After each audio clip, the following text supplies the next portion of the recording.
আসসালামু আলাইকুম।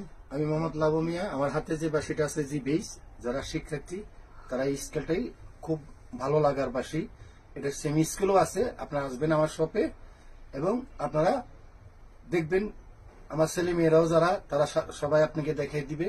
আর মোটামুটি আমি মাঝে মাঝে আসি, আপনাদের জন্য একটু সুর বাজাচ্ছি। ভালো লাগলে আমাকে দোয়া করবেন, আমি জানি মাঝে মাঝে আপনাদেরকে কিছু শোনাইতে পারি।